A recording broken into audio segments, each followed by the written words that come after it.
నందితిమ్మన రచించిన పారిజాతాపహరణం కావ్యములో పుణ్యక వ్రతం ఒక ఉపాఖ్యానము.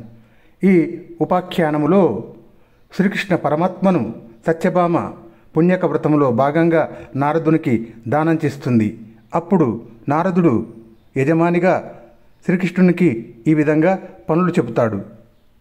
మేళవించినవి సుమ్మి దీని మెట్లని మాంసలాంసంబున మహతిని చేర్చి మిన్నీటి జలము సుమ్మి తొలంకెడునని డాచేత మణి కమండలువు ఒసంగి ఇది జపోచితము సుమ్మి జతనంబని బలచేతన్ పద్మాక్ష బలయము ఇచ్చి ఈశానుడిచ్చెను జుమ్మి మాకును ఇది అని శార్దూల చర్మంబును చంకంజొనిపి పొమ్ము పొమ్మని ఒక కొంత పోవ రమ్ము రమ్మని మరలన్ చేరంగన్ పిలిచి కపట నటనా పరుండైన కంసవైరిన్ పరమముని నవ్వుటాలకున్ పనులుగొనియే.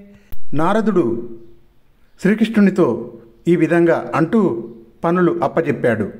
ఈ వీణ శృతి చేసి ఉంది, జాగ్రత్తగా పట్టుకో అని కృష్ణుడి భుజంపై పెట్టాడు.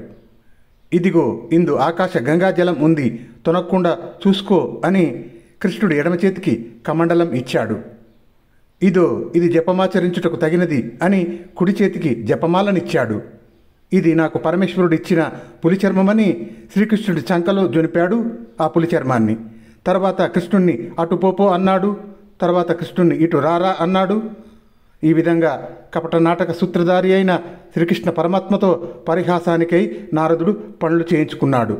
ఇదంతా తన వల్లనే జరిగింది గదా అని చూస్తున్న సత్యభామాదేవికి పూర్తిగా గర్వం అణిగిపోయింది. వెంటనే భర్త యందు భక్తి కలిగింది.